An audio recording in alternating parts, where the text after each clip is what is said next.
I want to thank the organization for the opportunity to be here and the chance to show what is now a work in progress. And as it is a work in progress, the data presented are preliminary and there is the need to compare with other contexts that will be studied in the near future. This presentation aims to provide an overview of the knowledge collected so far about late medieval ceramics in the southern Portugal and to present a concrete case where the trade with other parts of the Mediterranean is visible. So, we need to make a brief context, and to do so we have to answer three important questions. The first one is, what do we know about late medieval ceramics so far? And to answer this, we need to combine two fundamental elements, such as the historical sources and the archaeological record. The first of the mentioned elements, marked in orange, appears in documents such as wills or legislation, and as you can see, or as you will see, is much less expressive than the data that the archaeological record, marked in red, provides. And here we have some places like Lolé, Cacela Velha, Évora, and so on. The second question is about the historical sources, and what do they tell us? To do so, we have to analyze the legislation as well as some wills, and I bring you some three examples.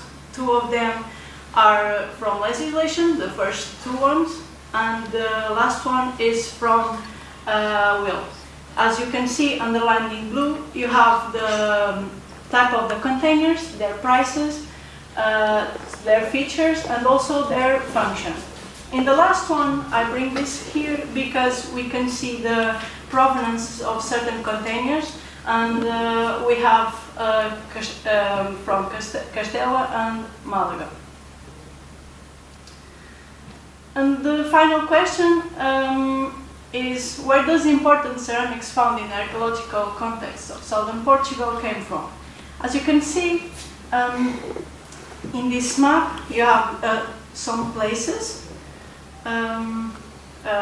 marked, and these are only from public reports or public interventions, and as you can see, have Spanish production centers as well as Italians and French ones.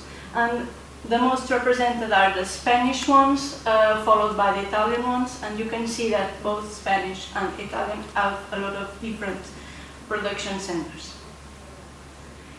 In this table, we can see we collected the data from the publications, and we decided to put the data the way that they are shown in the publication. So when I see Seville here, is because there's no mention from a specific place.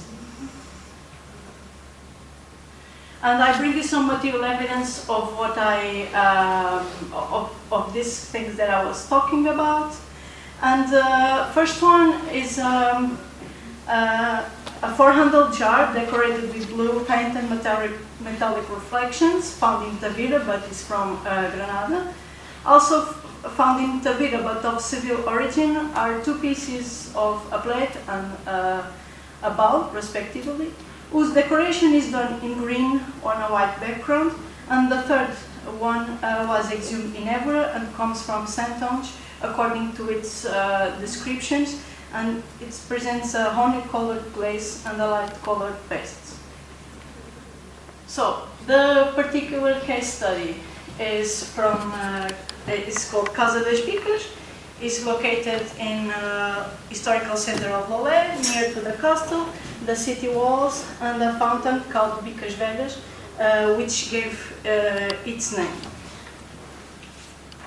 This place had several archaeological interventions since 2006, and the last one was in 2009. And after that, they make an effort and they try to they musealize the space and try to show the broad diachrony of this local. The past occupations of this site date back to Islamic period with the baths that we can see, I don't know, on your left side here on the bottom. And after the baths were deactivated, they gave place to a manor house, and then has which the evidence are here with this floor, and after that it has several occupations until nowadays. So the findings.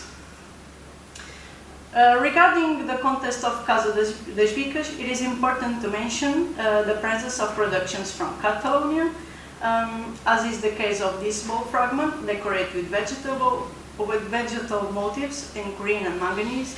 In addition, the remaining fragments are also referring to cups and come from Valencia, more specifically from Manise and Paterna, and their decoration is done in blue and gold, or gold on a white background. To add to the productions mentioned above, other pieces also were revealed by the archaeology and are related with these ceramics, which is producing center is in Malaga, Granada, or Seville.